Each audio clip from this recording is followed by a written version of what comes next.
अल्लाहु अकबर। नहमदुहु व नुसल्ली अला रसूलिहिल करीम। अम्मा बाद फ़अऊज़ु बिल्लाहि मिनश शैतानिर रजीम। बिस्मिल्लाहिर रहमानिर रहीम। आज का मौजू या आज का सवाल इतना अहम है, अगर आज का मौजू या आज का सवाल आपको समझ आ गया या इस सवाल का जवाब आपको मिल गया तो कभी भी आप अमलियात की दुनिया में या रूहानियत की दुनिया में नाकाम नहीं हो सकते।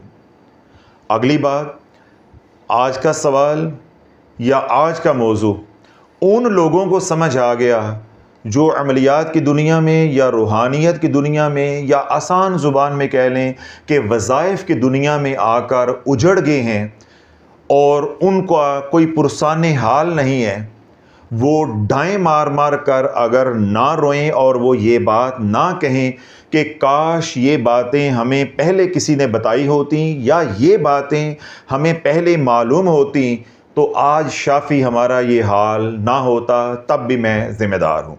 यानी अगर आपको ये बातें मालूम नहीं हैं, आप ये बातें समझकर रूहानियत की दुनिया में कदम रखें तो इंशाल्लाह कभी नाकाम नहीं होंगे।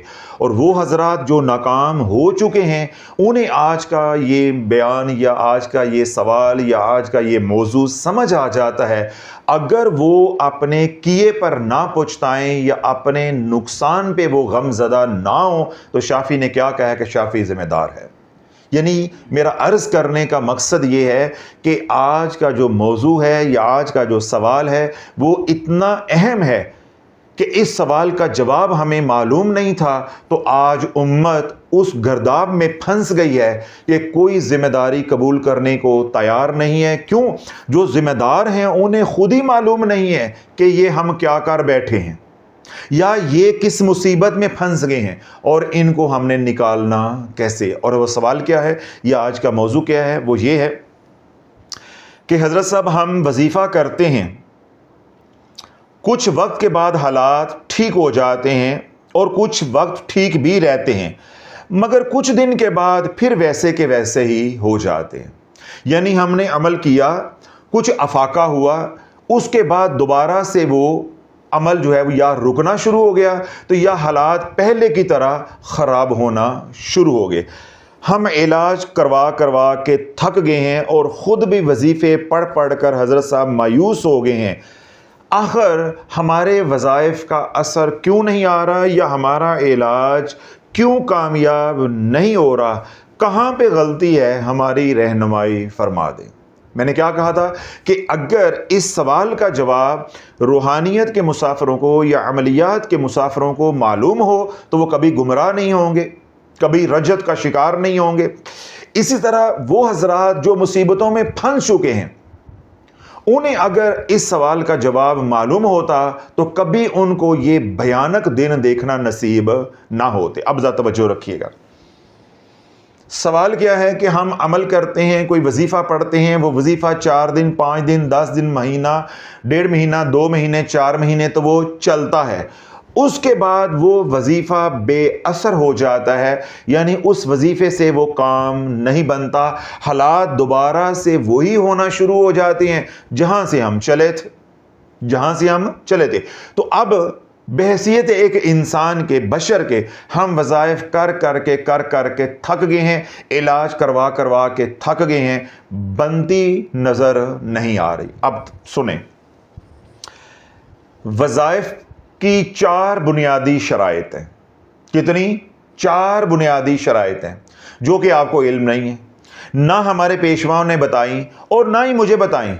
देखिए, जब मैं बयान कर रहा होता हूँ कई बार मैं अपने आप को भी आगे कर देता हूँ कि मैं अगर आपको डांट डपट कर रहा होता हूँ या लान तान कर रहा होता हूँ, अल्लाह वाला उसमें मैं भी शामिल हूँ। हमारे साथ भी तो वही कुछ हुआ जो आपके साथ हो रहा है। तो इस मामले में हम सारे एक ही हैं। मैं कोई आपसे अलग नहीं हूं। अगर आपको मेरी बातें सुन के दुख हो रहा होता है, अफसोस हो रहा होता है कि काश ये बातें हमें पहले किसी ने बताई होती, तो अल्लाह बोलो मेरे अंदर भी यही गर्ज है, यही दुख है कि काश हमें बताने वालों ने बताया होता, हमारे रहनुमाओं ने सही रहनुमाई की होती और हमारी ज़िंदगी के कीमती साल या कीमती वक्त ज़ाया ना होता। तो इसलिए कभी भी मेरा बयान सुन के आप ये ना समझा करें कि आप तन्हा, आप अकेले हैं। शाफी आपके काफिले का हिस्सा है, बल्कि सबसे आगे है, फंसने वालों में, उजड़ने वालों में सबसे आगे। इसलिए आप परेशान ना मेरे बयान सुन के हुआ करें, आपके गमों में बराबर का शरीक हो। वज़ाइफ की 4 शराइत हैं, ये अपनी उंगलियों को यूं कर लें ताकि आपको भूलें ना। ये वज़ाइफ की 4 शराइत हैं। जब तक आप ये 4 शराइत पूरी नहीं करोगे, कोई भी अमल आपको नफ़ा नहीं देगा। बस काश ये इतनी सी बात हमें किसी ने बताई होती, हम आगे से फ़ौरन सवाल करते, वो जी 4 शराइत कौन सी हैं। जिस तरह मैंने कहा ये 4 शराइत हैं, तो आपके ज़हन में सवाल आया ना, हज़रत साहब वो 4 शराइत कौन सी हैं। इतनी बात हमें किसी ने कही होती तो हमारी ज़िंदगी या हमारी ज़िंदगी की कीमती अयाम या साल वो बर्बाद ना होते। अब वज़ाइफ की दुनिया में कूदने के लिए 4 शराइत को पूरा करना ज़रूरी है, या वज़ाइफ पढ़ने के लिए 4 शराइत को पूरा करना ज़रूरी है। अगर आप 4 शराइत पूरी नहीं करेंगे, जो भी आपको नफ़ा होगा वो वक्ती होगा। वो हफ्ते का नफ़ा हो जाए, 2 हफ्ते का नफ़ा हो जाए, 4 हफ्ते का नफ़ा हो जाए या 2 महीने का नफ़ा हो जाए, इससे ज़्यादा अमूमी नहीं होता। और अगर बड़ा भी नफ़ा हो तो 3 चांद नफ़ा होता है। कितने चांद? 3 चांद नफ़ा होगा। 3 चांद के बाद तो मैं आपको स्टैम्प पेपर के ऊपर लिखकर अपने हाथ पांव के अंगूठे लगाकर देने को तैयार हूं कि 3 चांद से ज़्यादा नफ़ा नहीं होगा अगर आप कोई भी अमल, कोई भी वजीफ़ा किसी के भी बताने पे कर रहे हैं और 4 शराइत को पूरा नहीं कर रहे। 4 शराइत को जब पूरा नहीं करेंगे, अमल चलेगा, नफ़ा होगा, फिर अमल रुकना शुरू हो जाएगा, उसके बाद अमल बंद जाएगा, ये अमल फासद हो जाएगा, फिर आप नया वजीफ़ा करेंगे, फिर वो अमल चलेगा, फिर नफ़ा होगा, फिर अमल रुकेगा, फिर अमल बंद जाएगा, फिर आप नया वजीफ़ा करेंगे, आखिरकार आप रज्जत का शिकार हो जाएंगे। सारी ज़िंदगी बर्बाद हो जाएगी, बल्कि ज़िंदगी की कहानी ही ख़त्म हो जाएगी। खुशियाँ नाम की कोई चीज़ आपकी ज़िंदगी में नहीं रह जाएगी। जहाँ खुशियाँ भी हैं वो भी गम आपके मुकद्दर में लिख दिए जाएंगे। अब आपकी ज़िंदगी गमों से अबारत हो जाएगी, कोई पुरसाने हाल नहीं होगा और कोई आपको क़यामत तक इस रूह के कैंसर से निकाल नहीं सकता। अब वो 4 शराइत क्या हैं? आज आप परेशान हैं या शौक है, आप शौकीन हैं वज़ाइफ पढ़ने के, आप वज़ाइफ की दुनिया में आ गए, आपने वज़ाइफ पढ़ने हैं, तो पहली शर्त वज़ाइफ करने के लिए क्या है कि आप पहले जो वज़ाइफ कर रहे थे वो अपने मौलज को बताएं। क्या करें? अपने मौलज को बताएं।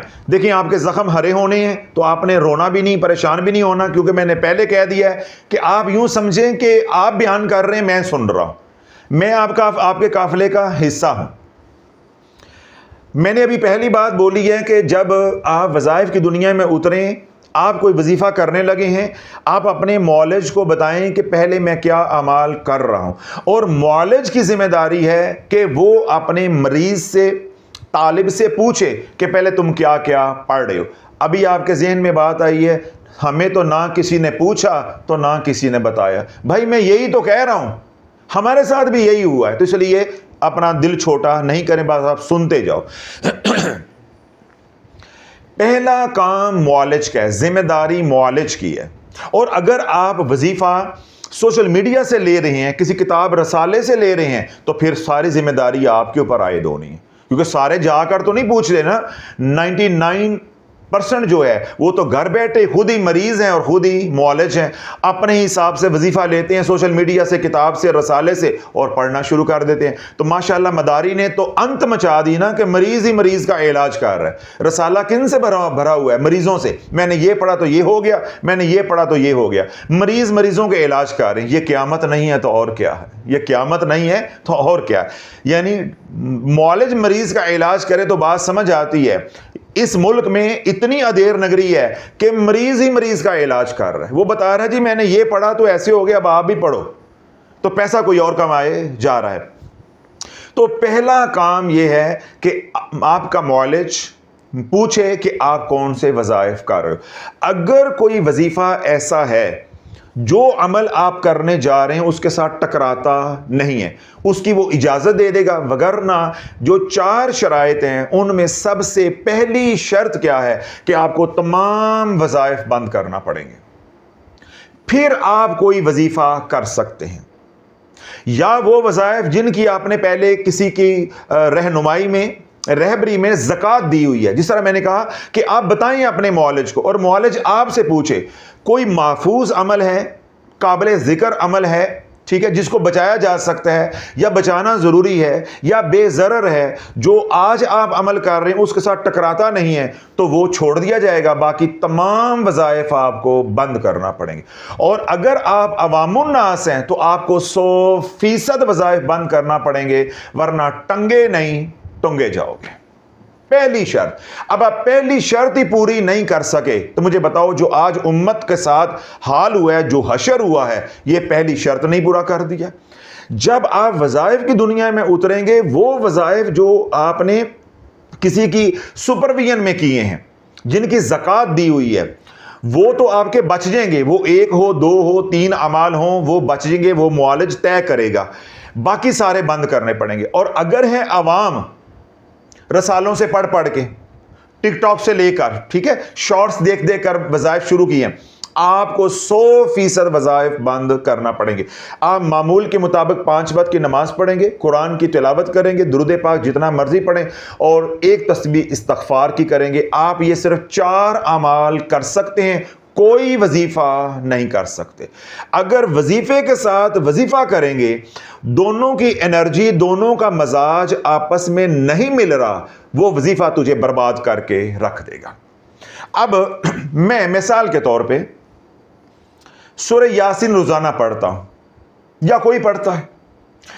अब मैंने 7 सूरत वाक़या के ऊपर बयान सुना या मुझे किसी ने तरगीब दी, तेरे माली हालात नहीं बदल रहे, तो सूरह यासीन के साथ सूरह वाक़या भी पढ़ा कर, या मैंने ना बताया, उसको नहीं मालूम था, उसने महज सूरह वाक़या का जिक्र किया, मैंने कहा इनके हालात सूरह वाक़या से बदले हैं, मैंने सूरत वाक़या भी साथ शुरू कर ली।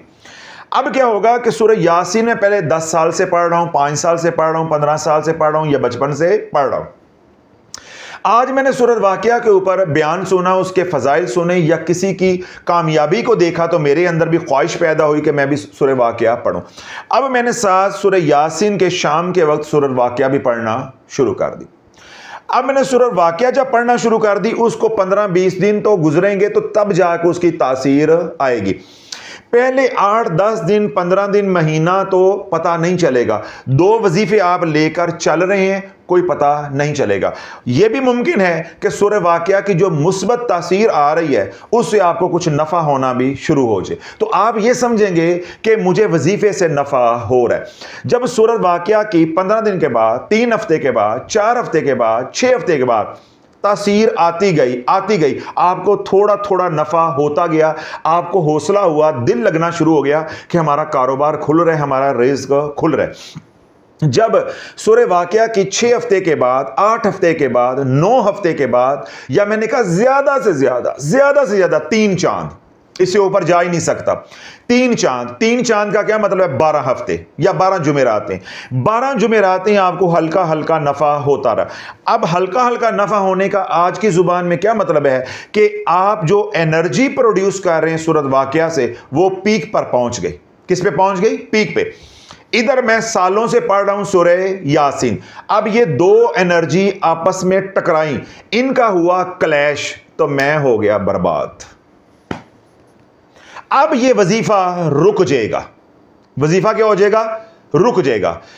जब वजीफा रुकेगा, आपके कारोबार में खलल आएगा, नुकसानात शुरू होंगे और आपके ज़हन में शैतान डालेगा वार हो गया है। मैंने आपको लॉजिकली बात समझाई है, इसमें दोबारा वार कहां से आ गया है? ये तो अपनी बेवकूफ़ी है, आपकी अपनी बेवकूफ़ी। अब 2 वज़ाइफ हो गए। फिर मुझे किसी ने बताया कि रात सोने से पहले सूरह मुल्क पढ़ा करो। क्या किया करो? सूरह मुल्क। मैंने सूरह मुल्क भी पढ़ना शुरू कर दी। उसका जी ये सवाब है, ये सवाब है, ये सवाब है, ये सवाब है। बिल्कुल ठीक है, हदीस के अंदर उसकी बड़ी फजीलत आई है, मैंने पढ़ना शुरू कर दी।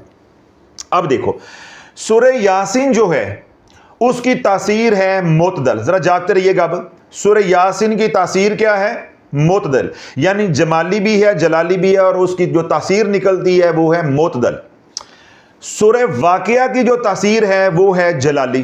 जरा कानी चुंगली मार लो, वक्त ही मार लो, ज्यादा फिर ना बाद परेशानी हो। सूरह यासीन की तासीर है मोतदल, सूरह वाक़िया की तासीर है जलाली। कुछ अरसे के बाद मैंने साथ शुरू कर ली सूरह मुल्क, उसकी तासीर क्या है? जलाली। कुल्ली तौर पे ये भी जलाली, कुल्ली तौर पे ये भी जलाली। अब ये जलाल इस मोतदल तसीर के ऊपर क्या हो गया? गालिब। तो जलाल से कौन सा कारोबार चलता है? जलाल से कौन सा कारोबार चलता है? ये कायनात का कारोबार जमाल से चल रहा है, अल्लाह की मोहब्बत से चल रहा है, अल्लाह की रहमत से चल रहा है, अल्लाह के करम से चल रहा है। जब अल्लाह जलाल फरमाता है तो अफरा तफरी मच जाती है। जलाल से तो क़यामत बर्पा होती है, बर्बादी आती है, आबादी नहीं आती। अब आपने चलता हुआ वजीफा सूरह यासीन का अपनी बेवकूफ़ी की वजह से बंद करवा लिया, और खाते किसका डाला है? फूफी के, कि फिर जादू हो गया। मैंने आपको दलाइल के साथ बात समझाई है। अगर आपके पास कोई दलील है तो मार्केट में लेकर आओ, मेरे सामने रखो कि सूरह यासीन का वजीफा चल रहा था, थोड़ा चल रहा था, आहिस्ता चल रहा था, उसकी कई वजूहात हैं, मैं वो बताता, वो वजूहात ख़त्म करते, वजीफा चलता ना, वजीफा दौड़ता। हमने उस वजीफे को दुरुस्त करने की बजाय उसके साथ टुच लगाए। हमने साथ सूरह वाक़िया शामिल की। सूरह वाक़िया की मैंने बताया एनर्जी कौन सी है? जलाली। हमने साथ सूरह मुल्क शामिल की, उसकी एनर्जी क्या है? जलाली। अब ये जलाल गालिब आ गया मोतदल के ऊपर, तो जलाल जहां होगा वहां तो चलता कारोबार भी खत्म हो जाएगा। यूं अल्लाह वालों हम बर्बाद होते गए। मैंने तो 3 सूरतों की बात की है। हमारी माओ बहनों ने या वज़ाइफ पढ़ने वाले जो नौजवान या बुजुर्ग हैं, उन्होंने तो 7-7 8-8 सूरतें सुबह, 7-7 8-8 सूरतें रात को पढ़ी हैं। पूरा 5 सूरता पे 5 सूरता के अंदर से मुख्तलिफ दुआएं, मुख्तलिफ वज़ाइफ। उसके बाद मदारी का रसाला आ गया, रसाले को उन्होंने गोला पिया, कोट कोट पे सारे महल्ले च भी वंडिया। तो इनको कौन बचा सकता है? तो पहली शर्त अल्लाह वालों वज़ाइफ की दुनिया की ये है कि अगर आप कोई वजीफा करने लगे हैं तो पहले तमाम वज़ाइफ आप बंद करेंगे। अगर आप वज़ाइफ बंद नहीं करते, एक का मजाज दूसरे के साथ नहीं मिलेगा तो नफ़ा होता है या नुकसान होता है? मियाँ बीवी का मजाज ना मिले तो नफ़ा होता है या नुकसान होता है? दोस्तों का मजाज ना मिले, नफ़ा होता है या नुकसान होता है? आप सफ़र कर रही हैं, 2 सवारियां बैठी हैं, 2 सीटें हैं, दोनों का मजाज नहीं मिलता, आपका सफ़र कैसा रहेगा? अल्लाह वालों कुछ तो ख्याल करो, कुछ तो ख्याल करो। जब आपका मजाज नहीं मिलेगा, मजाज नहीं मिलेगा तो ज़ाहरियत में जिस तरह मुश्किलात पैदा होती हैं, ऐसे रूहानियत में मुश्किलात पैदा होती हैं। हरूफ का मजाज आपके मजाज के साथ मिलना ज़रूरी है।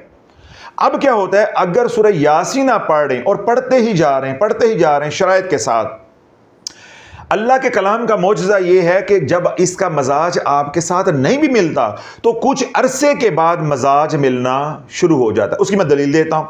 मियाँ बीवी का शुरू में बाज़ का मजाज मिल जाता है, पांचों की सर कड़ाई में हो जाती, ज़िंदगी हमवार हो जाती। बाज़ का मजाज नहीं मिलता, लेकिन कुछ अरसे के बाद दोनों का मजाज मिलना शुरू हो जाता है, ज़िंदगी हमवार हो जाती है। देखिए कई घरों के अंदर शुरू में लड़ाइयाँ होती हैं, 2-3-4 साल बड़े मुश्किल के होते हैं, 5 साल बड़े मुश्किल के होते हैं, बाद में अल्लाह आसानी कर देता है। अब क्या है कि उनका मजाज आपस में मिल गया, मर्द को यह पता चल गया कि बीवी की ये खामियां हैं तो मैंने इनको इग्नोर करना है, बीवी को यह पता चल गया कि मेरे मियां का इस तरह का मजाज है, ये खामियां, मैंने इनको इग्नोर करना है। कुछ लो और कुछ दो की बुनियाद के ऊपर काम चल पे, गाड़ी चल पड़ी। इसी तरह रूहानियत में जब आप कोई सूरत पढ़ते हैं, कोई इस्म पढ़ते हैं, कोई आयत पढ़ते हैं, आपको मालूम नहीं होता उसका मजाज क्या है और आपका मजाज क्या है। लेकिन जब आप तौहीद के कायल होंगे, एक ही अमल करेंगे, तो वो अगर मजाज आपके साथ नहीं भी मुताबिकत रखता तो कुछ अरसे के बाद वो मुताबिकत अख्तियार कर जाता है। ये कुरान का मौजज़ा है। लेकिन जब आप 2-3 वज़ाइफ इकट्ठे शुरू कर लेंगे तो इतनों का मजाज आपस में नहीं मिलना, क्योंकि उनका आपस में मजाज मिलना भी ज़रूरी है, फिर उन सब का आपके साथ मजाज मिलना भी ज़रूरी है। तो तब तक आपकी ज़िंदगी बर्बाद हो चुकी हुई। तो पहली शर्त क्या है कि तमाम वज़ाइफ बंद। अगर आप वज़ाइफ नहीं बंद करेंगे तो आपको वजीफ़ों से नफ़ा होने वाला नहीं है, नंबर 1। नंबर 2 ये है, आपने घर में नक्श लगाए हुए हैं, ठीक है, तावीज़ लटकाए हुए हैं, नक्श पहने हुए हैं, तवीज़ पहने हुए हैं, दबाए हुए हैं, उसी घर के अंदर, या वो घर जिस घर के अंदर जादू के असरात बहुत ज़्यादा हैं, वो घर जिस घर के अंदर तवीज़ धागा बड़ा हुआ है, उस घर में जब आप कोई अमल करेंगे, वजीफ़ा करेंगे, वो कामयाब नहीं होता। चाहे वो आमिल का डेरा हो, चाहे आपने अपना घर ही आमलीन के साथ रह रह के आमिल का डेरा बना दिया है। पुड़ियां दियां पुड़ियां, वजीफियां दी आइयां, तो तवीज़ों की आई दबाए लटकाए जलाए हैं। जिस घर के अंदर ये धंधा हुआ है उस घर में वज़ाइफ कामयाब नहीं होते। क्यों? उस घर के अंदर कई तरह की एनर्जी होती है। वो एनर्जी जब आपकी एनर्जी के साथ टकराएगी, क्लैश पैदा होगा, आपका चलता हुआ वजीफा बंद हो जाएगा या वो अटकना शुरू हो जाएगा और कुछ देर के बाद वो फासद हो जाएगा। आप क्या कहेंगे, पहले नफा हो रहा था, अब नफा होना खत्म हो गया। कितनी शर्तें हो गई? 2। तीसरी शर्त क्या होती है कि जब आप वज़ाइफ की दुनिया में आएंगे, अगर सदका अपने ऊपर वाजिब नहीं करेंगे, लाजिम नहीं, वाजिब नहीं करेंगे, आपका अमल चलने वाला नहीं, अमल नहीं चल सकता। चंद दिन वो आपका अमल चलेगा, उसके बाद वो अमल रुकना शुरू हो जाएगा। अमलियात की दुनिया में जब तक आप आमाल के साथ खून बहाना नहीं सीखेंगे, अपनी जान का सदका देना नहीं सीखेंगे, आपका अमल चलेगा, मैंने कहा क्या, ज्यादा से ज्यादा 3 चांद, उससे आगे चलने वाला नहीं। आपका अमल बंद होकर रहेगा। ये कितनी शराइत हो गई? 3।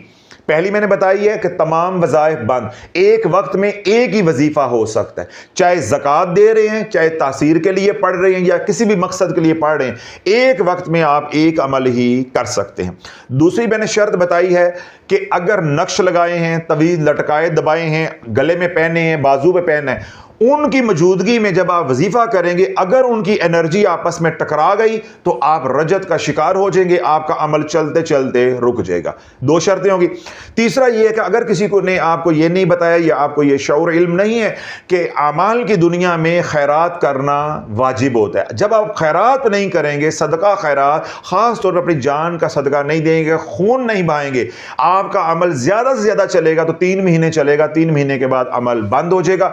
बंद होने को 2 हफ्ते बाद बंद हो जाए, 4 हफ्ते बाद बंद हो जाए, ज्यादा से ज्यादा मैंने हद बताई है, वो क्या है? 3 महीने। यानी ज्यादा से ज्यादा जो हद है वो 3 महीने है। 3 महीने के बाद आपका अमल बंद होकर रहना है, फासद होकर रहना है। अब आप पढ़ते जाएंगे, सवाब मिलेगा, लेकिन दुनियावी कोई नफा नहीं मिला। कितनी शराइत हो गई? 3। चौथी शर्त यह है कि अमलियात की दुनिया में आप आ गए, आपने वजीफा शुरू कर दिया, या रहमानु या रहीमु का, या हन्नानु या मन्नानु, सूरत कुरैश, सूरह कौसर, कोई भी वजीफा शुरू कर दिया। अब आपने ढींगे मारनी शुरू कर दी, शोखियां मारनी शुरू कर दी, अमल बंद हो जाएगा। बस आपके मुंह से निकला कि मैं ये अमल करता हूं, मुझे इस अमल से नफा होता है, जो ही आपने शोखी मारी किसी भी दर्जे की, आपका अमल बंद होना शुरू हो जाएगा। शयातीन उसी अमल को बांधेंगे, जिन्नात उसी अमल को बांधेंगे, फिर शयातीन की दुनिया में जो जादूगर हैं वो उसी की काट पे लग जाएंगे कि इसको इस अमल से नफा हो रहा है, वो अमल फासद हो जाएगा। तो अल्लाह बोले, जब तक आप अमलियात की दुनिया की ये 4 शराइत पूरी नहीं करेंगे, आप किसी से भी वजीफा लेकर या सोशल मीडिया से वजीफा लेकर, रसाले से वजीफा लेकर करेंगे, वो वजीफा 2 हफ्ते, 4 हफ्ते, 6 हफ्ते, 8 हफ्ते नफा होता रहेगा। मिसाल के तौर के बीमारी के लिए किया तो बीमारी में अफाका हो गया, कारोबार के लिए किया तो कारोबार में नफा होना शुरू हो गया, कारोबार बेहतर हो गया। इस तरह घर में लड़ाई झगड़े थे, उनके लिए किया, कुछ अफाका हो गया, कुछ घर में सुकून हो गया। लेकिन क्या होगा, जब ये शराइत पूरी नहीं होंगी, ये सिम 3 महीने चलनी है, उसके बाद पीटीए ने आपका ये मोबाइल ब्लॉक कर देना है। क्यों? आपने कस्टम ड्यूटी पे नहीं की, आपने शराइत पूरी नहीं की। 3 महीने का वक्त देना, 90 दिन का पीटीए ने वक्त दिया हुआ है।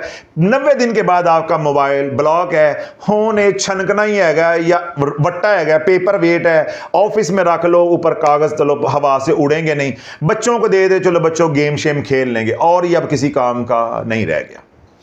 बिल्कुल इसी तरह अमलियात की दुनिया में कोई भी अमल आप करेंगे और ये 4 शराइत जो शाफी ने बताई हैं ये पूरी नहीं करोगे, अमल चलेगा, अल्लाह का कुरान है, उसकी अपनी एक एनर्जी है, वो चलेगा। मैंने क्या कहा है, 90 दिन बाद जाके वो ब्लॉक हो जाएगा। जब वो ब्लॉक होगा, वो खुद ब्लॉक नहीं होता, कुरान ब्लॉक नहीं होता, तो हकीकत में तू ब्लॉक होगा। वो एक गिरा लग जाएगी। आपने किए 7 वज़ाइफ, एक किया फिर छोड़ दिया, दूसरा किया फिर छोड़ दिया, 8वां 7वां किया फिर छोड़ दिया। जितने अमाल करते जाओगे उतनी गिरा लगती जाएंगी, उतनी बंदश लगती जाएगी। लगाओगे अपने हाथों से, खोलोगे दांतों से, खता लम्हों की होगी, सजा सदियों की होगी। और सदियां कितनी? कमोपेश 3 सदियां, 7 नस्लें तेरी भुगतेंगी। ये है वज़ाइफ की दुनिया, ये है अमलियात की दुनिया। जब आप 4 शराइत पूरी नहीं करोगे, कहने को, सुनने को, दिखने को मामूली सी 4 शराइत हैं, कुछ मुश्किल नहीं है, लेकिन इन 4 शराइत का जब इल्म नहीं होगा, ये एक नस्ल नहीं 7 नस्लों को ये बर्बाद करके रख दें। पहली शर्त क्या है? तमाम वज़ाइफ बंद। दूसरी क्या है?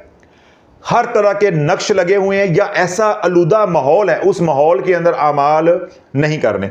तीसरा क्या है? अपनी जान का सदका, यानी खून बहाने वाला सदका, और अमूमी जो सदका खैरात है वो भी साथ करने। 3 होगी। चौथी क्या है कि अपने अमल को इतना छुपाना है, जिस तरह औलिया अल्लाह फरमाते हैं, जिस तरह औरत अपना हैज वाला कपड़ा छुपाती है, जब आप अपने अमल को यूं छुपाओगे तो तुम कामयाब हो, और जब तुम अपने अमल को जाहिर कर दोगे तुम नाकाम हो। तो ये 4 शराइत हैं।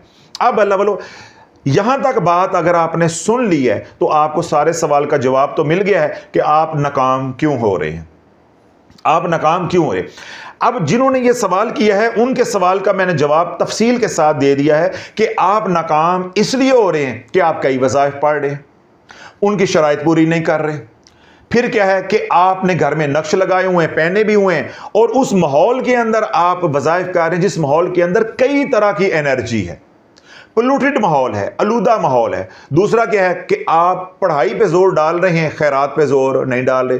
चौथा क्या है कि पूरे इलाके को, पूरे शरीके को आपने बताया हुआ है, मैं ये वजीफा पढ़ता हूं, मैं ये पढ़ती हूं, मैं वो पढ़ता हूं, मैं ये पढ़ती हूं। फिर ये नुक्ता भी मैंने वाजे कर दिया है कि अमल चलेगा हफ्ता, 2, 3, 4, 5, और उसकी आखिरी हद 3 चांद है, यानी कमोपेश 90 दिन तक वो अमल चलेगा, उससे नफा होता रहेगा, उसके बाद नफा होना खत्म हो जाएगा। फिर बाद में वही वजीफा आपके लिए वबाले जां बन जाएगा। क्यों? वो रज्जत का सबब बनेगा। जब आप खुदा न खासा रज्जत के शिकार हो जाएंगे तो उसका इलाज बर वक्त नहीं होता, वो रूह का कैंसर है, फिर आप नहीं उजड़ेंगे। आपने वजीफे पाकिस्तान में बैठकर पढ़े हैं, बेटी यूके में रहती है, वो वहां पे लड़ लड़ के मर जाएगी, वो फ्लाईओवर के नीचे रातें गुजारेगी और सरकारी रहाइश गाहों पे जाके, पनाह गाहों पे जाकर वो पनाह लेगी, रोटी खाने को नहीं होगी। उसका कसूर नहीं है, एनर्जी का फ्लो इस तरफ से है, एनर्जी का फ्लो इस तरफ से है। फिर हर वो रिश्ता आपका उजड़ेगा जिस रिश्ते से आप मोहब्बत करते हैं, जिसको सोचते हैं। जिधर का सोचोगे वो एनर्जी उधर को फ्लो होगी, लोग आगे को भागेंगे, तू तन तनहा रह जाएगा। ये है अंजाम उन लोगों का जो अमलियात की दुनिया में आए लेकिन उन्हें शराइत का इल्म नहीं था, या ऐसे जाहिलीन पीरों के साथ वो जुड़ गए जिन्हें शराइत का इल्म नहीं था। उन्होंने अपने मुरीदैन को पढ़ने के लिए तो बता दिया, पढ़ने वाले पढ़ते रहे लेकिन शराइत की पासदारी ना की। 90 दिन तक वो नफ़ा उठाते रहे, 2 महीने तक वो नफ़ा उठाते रहे, फिर काम रुक जाता था, मसाइल दोबारा जन्म ले लेते थे, फिर वो नया वजीफ़ा ले लेते थे या उनके पीर नया वजीफ़ा दे देते थे। और आज भी ये काम पूरे ज़ोरों शोर से जारी है। अगर अमलियात की दुनिया में यूं चलोगे, वजीफ़ा चलेगा, वजीफ़ा रुकेगा, वजीफ़ा नया आएगा, वजीफ़ा चलेगा, वजीफ़ा रुकेगा, फिर नया वजीफ़ा मार्केट में आएगा, वजीफ़ा चलेगा, वजीफ़ा रुकेगा।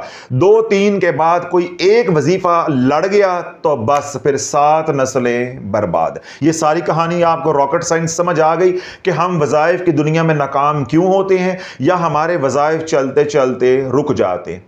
ये बात समझ आ गई। अब अगला तबका या तस्वीर का दूसरा रुख, वो तमाम हजरात आप समेत दुनिया भर में जो सुन रहे हैं वो ये कहना चाह रहे हैं, हजरत साहब ये मसला तो उन लोगों के साथ हो जो मल्टीपल आमाल करते हैं, वज़ाइफ कर रहे हैं, कभी कोई कर रहे हैं, कभी कुछ पढ़ रहे हैं, कभी छोड़ रहे हैं। जिस तरह सुबह 4 सूरतें पढ़ रहे हैं, दोपहर को 3 सूरतें पढ़ रहे हैं, शाम को फिर 4 सूरतें पढ़ रहे हैं, दुआएं पढ़ रहे हैं, मसनून अज़कार कर रहे हैं, मुख्तलिफ वज़ाइफ कर रहे हैं। ये तो बातें उनकी हैं, हमने तो कभी वजीफ़ा किया ही नहीं है। ये तबका भी तो है ना, हमने तो कभी ये वजीफा किया ही नहीं है। हमारे घर में तो मसाइल हुए, हमारे घर में बीमारी आ गई, हमारे घर में बेटी का रिश्ता नहीं हो रहा था, हमारे घर में रिस्क की तंगी थी, मेरे बेटे ने बाहर जाना था, हमारी फलां ख्वाहिश थी या हमारे ऊपर कर्जा था। हमने तो एक ही वजीफा पढ़ा है, हमने शाफी साहब एक ही वजीफा पढ़ा है। हम तो आज तक कभी किसी के पास गए नहीं, हम तो पहली बार आपके मत्थे लगे हैं। आपने ही हमें वजीफा बताया, हमारे साथ ऐसा क्यों हो गया है? ऐसे लोग भी तो है ना, हमारे साथ भी तो लोग जुड़े हैं ना, वो भी तो ये बात कह सकते हैं। या कोई और है वो कहता है जी हमने वजीफे आज तक पढ़े ही नहीं है, हमने फुलां से लेकर या फुलां किताब से लेकर एक ही वजीफा किया है, हमने कोई वजीफे नहीं पढ़े, ना हम सूरतें पढ़ते हैं, हम तो बस मामूल की नमाज पढ़ते हैं, कुरान की तिलावत करते हैं, कमली वाले पे दुरूद पढ़ते हैं। इसके अलावा हजरत साहब हम कोई वजीफा नहीं करते। मैं सिर्फ एक वजीफा सूरह यासीन का करता हूं, या मैं एक ही वजीफा आयत करीमा का करता हूं, या मैं एक ही वजीफा सूरह मोमिनून की आखिरी 4 आयात का करता हूं। यानी एक वजीफा करता हूं किसी के बताने पे या शाफी साहब आपके बताने पे, इसके अलावा मेरा कोई वजीफा नहीं। अब मुझे ये बताएं कि मुझे नफा क्यों नहीं हो रहा, मैं आगे जाता हूं, मैं पीछे क्यों आ जाता हूं। या वो हजरात जो जादू की काट कर रहे हैं, वो किसी के पास गए या मेरे पास आए, तशखीस करने वाले ने बता दिया जी आपके ऊपर जादू है। अब जादू का इलाज शुरू हो गया। हजरत साहब जादू का इलाज हुआ, इलाज मौसर हुआ, हमें नफा भी हुआ, दोबारा हालात वैसे ही हो गए हैं। इसका मतलब है हमारे ऊपर बार बार जादू हो रहा है? नहीं नहीं नहीं नहीं, यही तो किसी ने बताया नहीं है। आप पे बार बार जादू करने वाला जादू नहीं कर रहा, बार बार जादू होने का सिर्फ 1% इम्कान है। मैं दलील दूंगा, इंशाल्लाह आपके दिल में उतर जाएगी।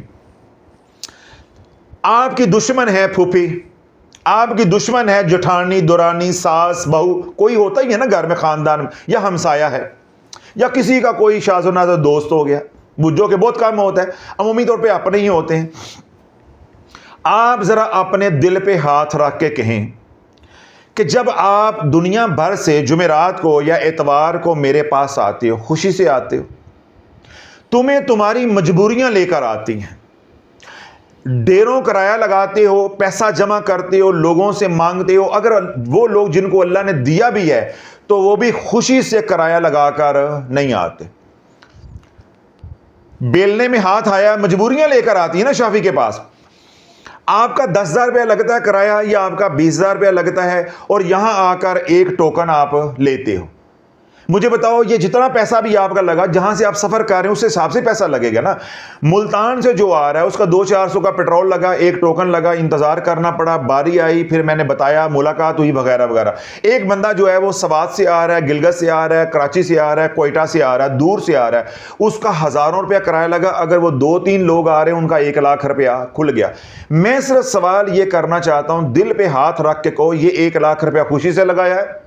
ना 1 लाख रुपया खुशी से लगा है, ना मुल्तान से आने वाले ने 1000 या 500 खुशी से लगाया है। सब लगाते हैं बाअमर मजबूरी, खुशी से तो नहीं लगाया। हालांकि ये पैसा खर्च करना आपकी जरूरत है, क्योंकि आपने मेरे पास आना है। आप किस में हैं? तकलीफ में। तो आप अपने लिए पैसा खुशी से नहीं लगा रहे। जो शख्स तुम्हें बर्बाद करने के लिए किसी से जादू करवाता है, वो बार बार पैसा खुशी से कैसे खर्च करेगा? अब कहानी समझ आई है? तुम पैसा अपनी जात पे खर्च कर रहे हो। तुमने लाख रुपया शाफी को नहीं दिया, आकर किराए लगाए हैं पहुंचने के लिए, अपनी जात के लिए। तुम्हारी तकलीफ थी, तुम्हारे घर में बीमारी थी, तुम्हारे घर में कोई मसला था, अपनी जात के लिए आए हो मेरे पास, मुझे नहीं पैसा दिया। उसने तुम्हारे दुश्मन ने जाके आमिल को पैसा दिया है, किराए भी लगाए हैं, जादू करने के पैसे भी दिए हैं, उसने लाख रुपए मांगे, उसने 50,000 मांगे, उसने 5,000 मांगा, उसको दिया है। तुम्हें अपनी जात पे खर्च करते मरोड़ उठ रहे हैं, तो जो किसी पे खर्च कर रहा है क्या वो खुशी से खर्च कर रहा है? फिर मैंने कहा कि ये इलाज है और आप जाएं 3 हफ्ते के बाद आना। 3 हफ्ते बाद फिर आना, नाल ही मुंह उतर जाता है 12 बजे। 3 हफ्ते बाद उनसे 28,000 किराया लगेगा, 3 हफ्ते बाद सानू आना पवेगा। अज एडे औखे आए हैं तो 3 हफ्ते बाद फिर शाफी साहब बुला लिया। एक तुहाडा अपना जाती नंबर नहीं है जिदे फोन पर गल कर लीए? हमें ये कहते हैं ना, सब कुछ होता है ना। अपनी जात के लिए कर रहे हो तो तुम्हारे अंदर इतने मरोड़ उठ रहे हैं कि पैसा बच जाए, वक्त बच जाए, पैसा बच जाए, वक्त बच जाए, अल्लाह करे ना ही आना पड़े, पहली बार ही शिफा हो जाए, शाफी मरे अपने घर, तारी बार बार जरूर आना है। यही रवैया है ना। तो जो तुम्हारा दुश्मन है वो बार बार जाके पैसे खुशी से कैसे दे रहा है? जरा सोचो, वो बार बार खुशी से पैसे कैसे दे रहा है? अल्लाह बोलो तुम अपनी जात पे लगाते हुए मर रहे हो, वो तो तेरी जात पे खर्च कर रहा है या जादूगर पे खर्च कर रहा है, वो खुशी से खर्च करेगा। जिस तरह तुम 1-2 बार आकर अगर नफा ना हो तो दर छोड़ जाते हो, वो बार बार कैसे उसके दर पे जाएगा? जब तुम पे जादू करता है, तुम नहीं मरते फिर भी जीते हो, वो कितनी बार करेगा? 1 बार कर लेगा, 2 बार कर लेगा, 3 बार कर लेगा। तुम अपनी जात के लिए भी अल्लाह ना करे मेरे दर पे आते हो, 1 बार नफा नहीं होता, अब दूसरी बार आ जाओगे, दूसरी बार भी नफा नहीं होता, अब तीसरी बार आ जाओगे, उसके बाद तो नहीं आओगे ना। बस अपने लिए नहीं आओगे तो जो तुम्हारे ऊपर करवा रहा है वो बार बार जाता रहेगा, सारी जिंदगी जाता रहेगा। अल्लाह वालों, ये नई कहानी, इसके पीछे जो राज है वो मैं आपको बताता हूं। कोई भी तुम्हारा दुश्मन है, वो जादू 1 बार करवाएगा, 2 बार करवाएगा नहीं, ये बात बड़ी कीमती है, ऐसे बताने वाले नहीं कान जंगली मारो है, ये बात दिल में उतारने वाली है। पहली बात भी बड़ी अहम थी, लेकिन ये बात उससे भी ज्यादा अहम है। कोई भी तुम्हारा दुश्मन है, अपना है या पराया है, वो 1 बार जादू करेगा, अल्लाह डील दे देगा। वो 2 बार जादू करेगा, नाहक जादू होता ही नाहक है, अल्लाह डील दे देगा। तीसरी बार अगर उसने जादू किया, अल्लाह तुझे बताएगा नहीं, पर उन्हें टोंग के रख देगा। यह बात किसी तरह अपने दिल में उतार लो, अपने रब के ऊपर यकीन बना लो। जो तुम्हारे साथ नाहक जुल्म 3 बार कर सकता है, चौथी बार का मौका नहीं अल्लाह उसको देगा, तीसरी बार वो टुंगिया जाएगा। तो तुम तो कह रहे हो जी 20 साल से बार बार जादू हो रहा है, कोई आके रो रहा है जी 15 साल से बार बार जादू हो रहा है, कोई आके रो रहा है जी 10 साल से बार बार जादू हो रहा है। हो भाई, मैं आपको बता रहा हूं कि आपके ऊपर नाहक किसी ने 1 बार जादू किया, बच सकता है, 2 बार किया, बच सकता है, तीसरी बार निश्ता सवाल ही नहीं पैदा होता। अल्लाह ने अपने बंदे को बेयारो मददगार नहीं छोड़ा। हला वालों, ये तो छोलियां दा वड हो गया, यानी कोई पूछने वाला ही नहीं है, जिधर से मर्जी आओ जनाब, मुंह उठा के बंदा मार दो आके। अल्लाह वालों, अल्लाह मालिक है, अल्लाह हमारा खालिक है, वो हमारा रब है, वो रब्बुल आलमीन है, वो हाफिज है, वो हमारा मुहाफिज है, वो हफीज है। हर मखलूक को जैसे अल्लाह रिज्क दे रहा है, ऐसे हिफाजत भी उसके कर रहा है, हिफाजत अल्लाह के जिम्मे है।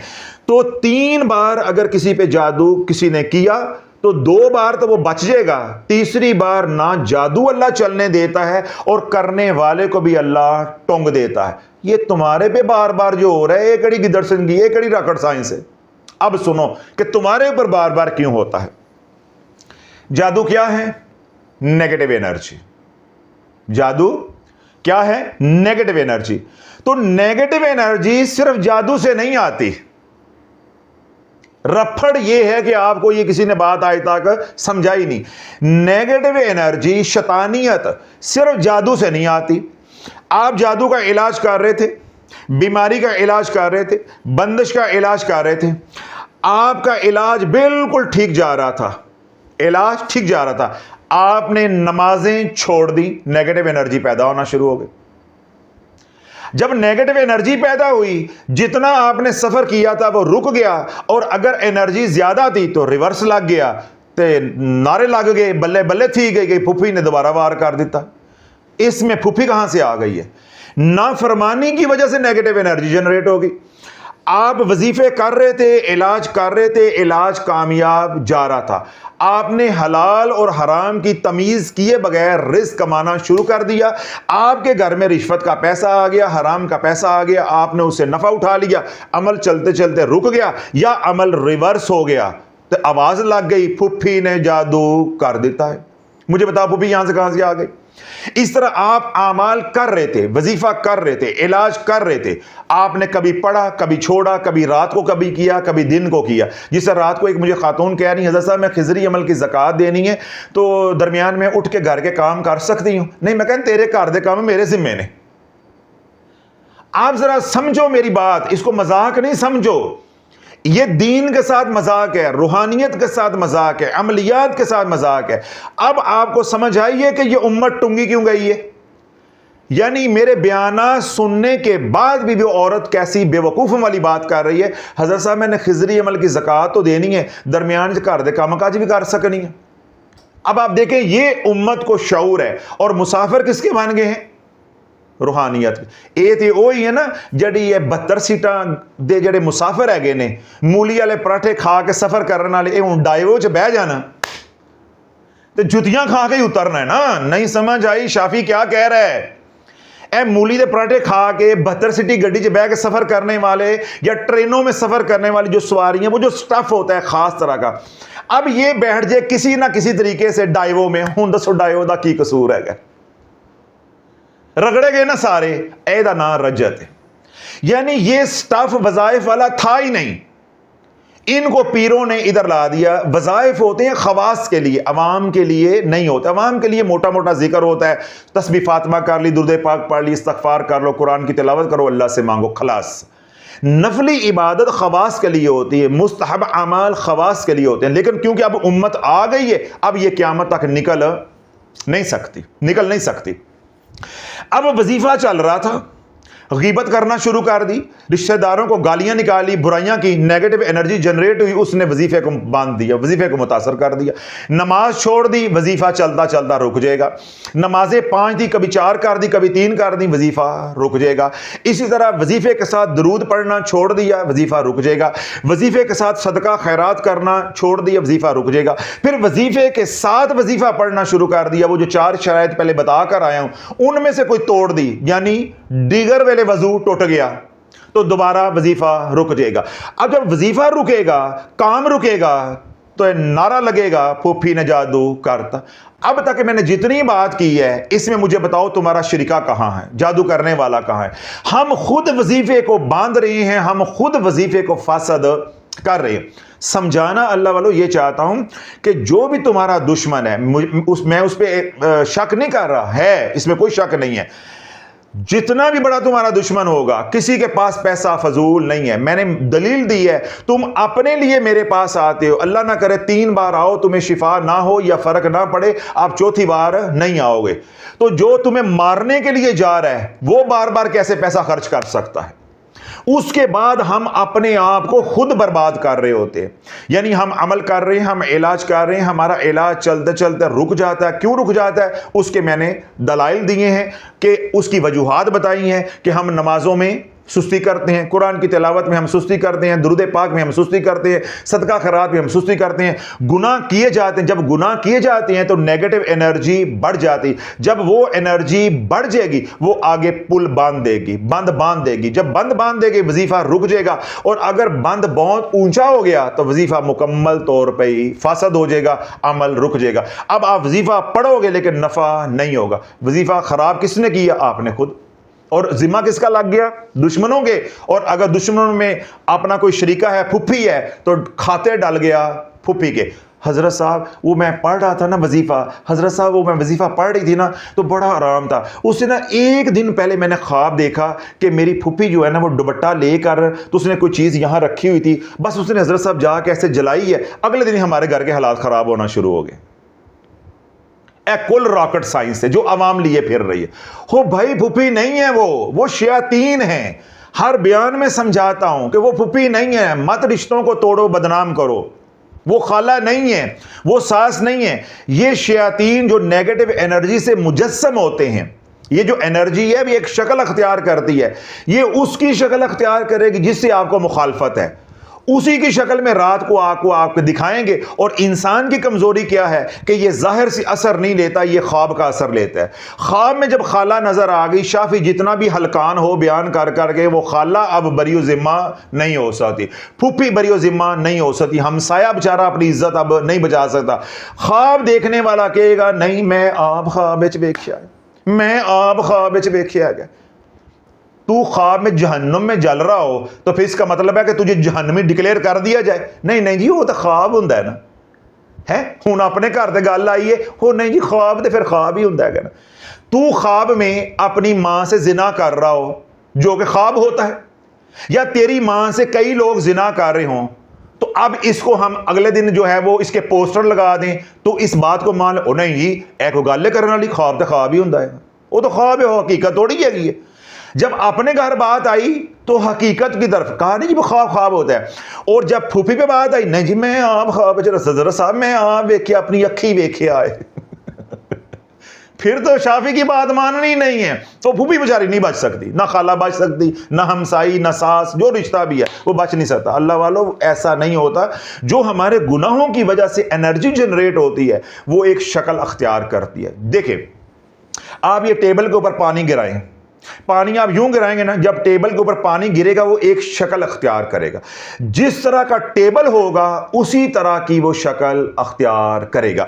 अब ये नेगेटिव एनर्जी अल्लाह की नाफरमानी की वजह से, शराइत के तोड़ने की वजह से जनरेट हुई। अब जो हमारे ज़हन में अक्स होगा मुखालफीन का, ये एनर्जी उसी की शक्ल हुण ते मन जाओ कि शाफी दा सौदा है सच दा ते थर्मस है कच दा, बस से लोहे दी ते कुल्फी है मदीने वाले दी खोए दी, हुण ते मन जाओ, हुण ते शर्म कर लो।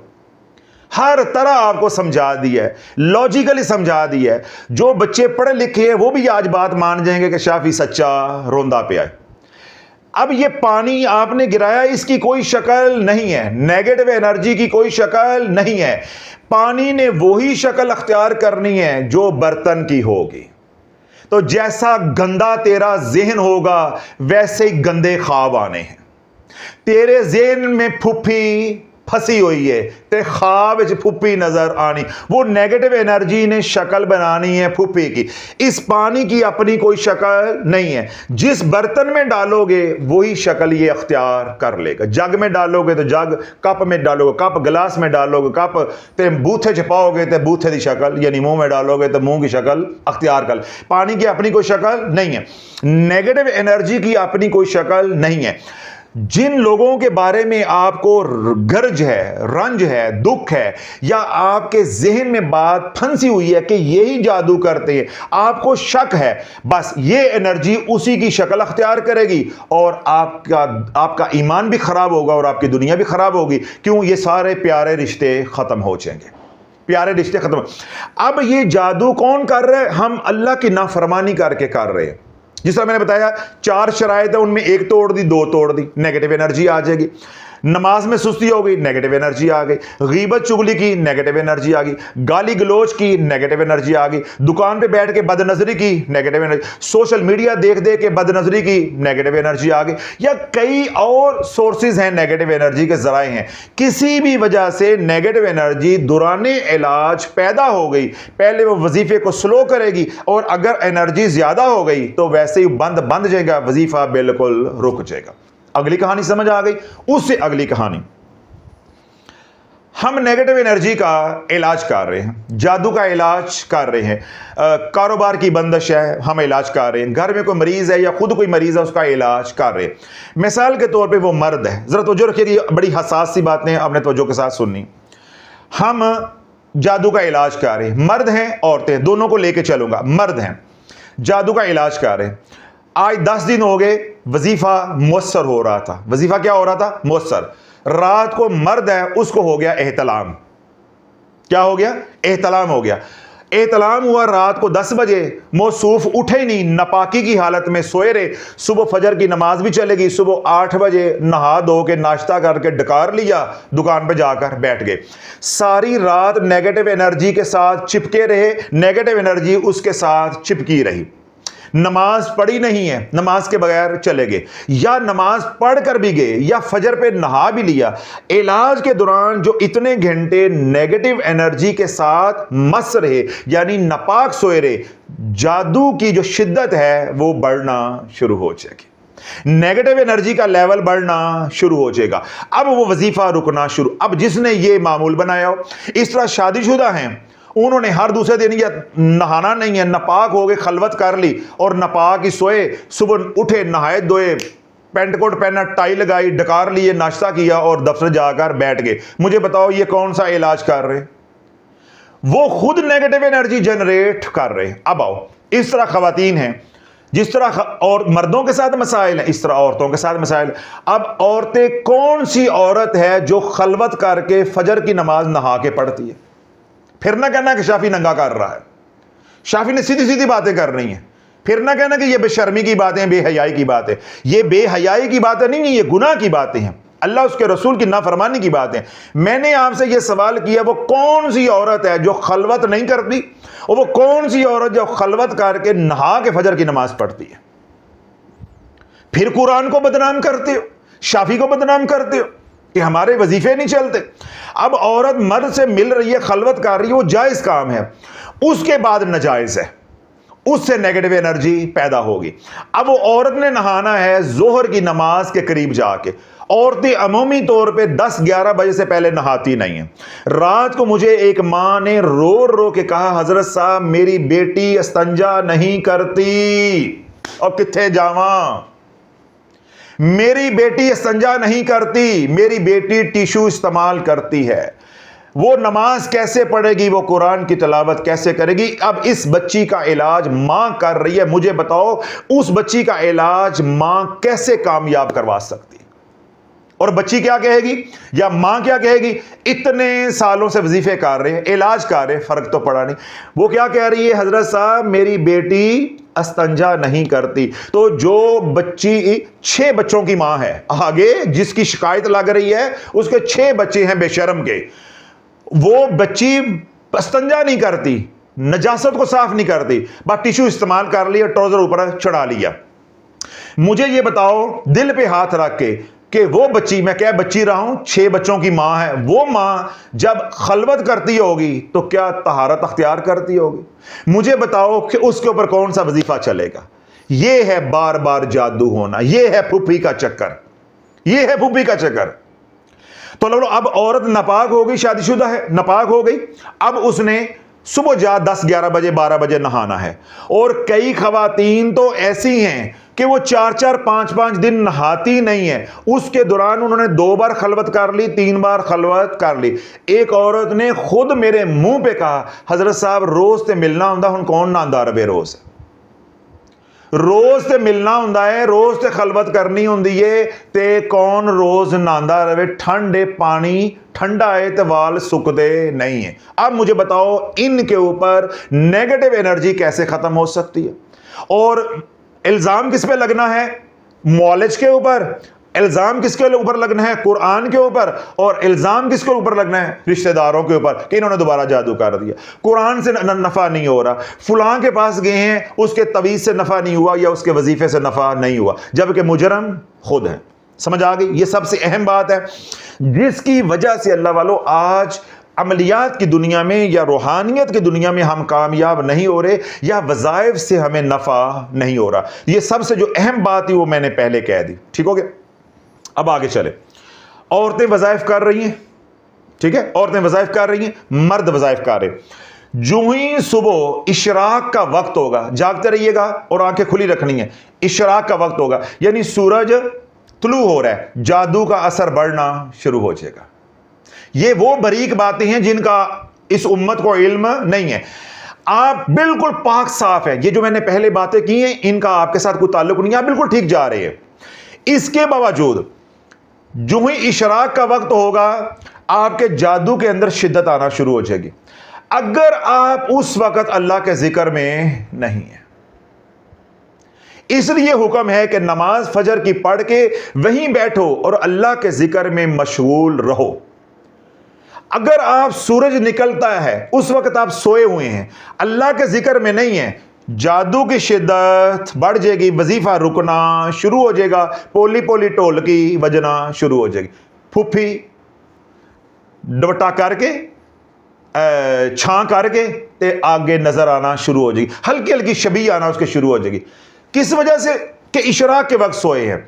आगे जब इशराक और जवाल का वक्त दरमियान का जो वक्त है, आपका वजीफा चलेगा, आपकी रूहानी कैफियत बेहतर रहेगी। जो ही जवाल का वक्त होगा, अगर आप उस वक्त अल्लाह के जिक्र में नहीं हैं तो नेगेटिव एनर्जी उस वक्त जोबन पे होती है, आपका वजीफा मुतासर होना शुरू हो जाएगा। मगरिब से 15 मिनट पहले आप अल्लाह के जिक्र में नहीं है, पाक साफ नहीं है, आपके ऊपर नेगेटिव एनर्जी असर अंदाज होना शुरू हो जाएगी। अब अल्लाह बोलो, ये उनसे बात कर रहा हूं जो पाक साफ रहते हैं, नमाज के पाबंद हैं, सिर्फ वो इलाज के दौरान इन 3 औकात को अल्लाह के जिक्र में नहीं गुजार रहे, वजीफा रुकना शुरू हो जाएगा। रूहानियत के मुसाफिर है, सालकीन है, मुरीदैन है, अमलियात के मुसाफिर है, आमलीन है, अगर वो इन 3 औकात में एहतियात नहीं करेंगे, टंगे नहीं टुंगे जाएंगे। समझ आई कोई बात? ये वो 3 मैंने औकात ऐसे बताए हैं जिनको मकरू औकात कहते हैं। मकरू औकात में शैतान तवज्जो डालता है, जब तवज्जो डालता है तो जादू की तजदीद हो जाती है। जैसे शनाख्ती कार्ड या आपका पासपोर्ट है, ड्राइविंग लाइसेंस है, आप उसको क्या करते हैं? तजदीद करवाते हैं, रिन्यू करवाते हैं। इसी तरह अगर आप मरीज हैं, आप वजीफा कर रहे हैं, आप इलाज कर रहे हैं और आप अपना वजीफा तहज्जुद के वक्त पढ़ेंगे, तो जो तासीर तहज्जुद के वक्त आएगी वो 24 घंटे में और किसी वक्त नहीं आएगी। उस वक्त आपकी रूहानियत की तजदीद हो रही होती है। तहज्जुद के वक्त अल्लाह तजल्ली डालता है, अल्लाह तवज्जो डालता है, अल्लाह रहमत नाजिल करता है, ईमान वालों का ईमान बढ़ता है। इसी तरह मकरू औकात में इब्लीस तवज्जो डालता है अपनी ज़ुर्रियत के ऊपर, तो जादूगरों की ताकत बढ़ती है। जब जादूगरों की ताकत बढ़ती है तो वो मंतर की तकरार करते हैं, ठीक है, कलाम अपना पढ़ते हैं। जब वो रियाजत करते हैं तो जहां जहां उन्होंने जादू करके दिया होता है, उस जादू की ताकत बढ़ जाती है। अब मैं दलील देता हूं आसान और करके, ताकि आवाम को भी समझ आ जाए। आप सुबह उठे, आपने नमाज पढ़ी, नमाज पढ़ के आपने अल्लाह अल्लाह किया, कुरान की तिलावत की, सूरह यासीन पढ़ी, दुरूद पाक पढ़ा, आपने उसके बाद आप नहाए धोए, आपने नाश्ता किया, अपने कारोबार पे चले गए। आप कैसे हशाश बशाश होंगे ना। दूसरा बंदा है, वो सोया 8 बजे उठा, मुंह धोया, नाश्ता किया, दुकान पे जाकर बैठ गया। मुझे बताओ इन दोनों में फ्रेश कौन होगा? जो वक्त पे उठा, नहाया धोया, नमाज पढ़ी, कुरान की तिलावत की, दुरूद पाक पढ़ा, नाश्ता किया, वो गया, वो बंदा सारा दिन फ्रेश होगा। ये बंदा सारा दिन जमाइयां लेता रहेगा, सारा दिन जमाइयां लेता। क्यों? वो उस वक्त उठा जब बरकत नाजल हो रही थी, उसने बरकत में से हिस्सा हासिल कर लिया। ये बंदा उस वक्त उठा जब नहूसत नाजिल हो रही थी। मकरू औकात में अल्लाह का गज़ब उतारा होता है, जितनी नहूसत होगी उतना हिस्सा उसको मिल गया। अब ये सारा दिन नहूसत इसकी जान नहीं छोड़ेगी, सारा दिन जिस काम को ये हाथ डालेगा हर काम में रुकावट आएगी, जमाइयां इसकी, सेहत इसकी खराब होती जाएगी। और ये क्या कहेगा? जादू थी गया है, जादू थी गया। तो अगली बात जो मैंने आप हजरात को आज समझाई है वो ये कि जब मकरू औकात होते हैं तो जादू का असर बढ़ जाता है। अगली बात, जब खवातीन के अयाम शुरू होते हैं तो जादू का असर बढ़ जाता है। अब लोग क्या कहेंगे, औरतें क्या कहती हैं? हजरत साहब हमारे पे दोबारा वार हो गया, दोबारा वार हो गया। क्यों? हमारी औरतों की तरबियत ये की गई है, परसों के बयान में भी मैंने ये बात कही है कि घर वाले घर नहीं तो सानू किसी का डर नहीं। साडी जी छुट्टी है, नमाज की छुट्टी, कुरान की छुट्टी, तिलावत की छुट्टी, दुरूद पाक की छुट्टी, जिक्र अस्कार की छुट्टी, हाँ कोई काम नहीं करना। हमने बाजारों में फिरना है, क्यों? नमाज तो पढ़नी नहीं है। उन दिनों में औरतें और बाजारों में फिरती हैं।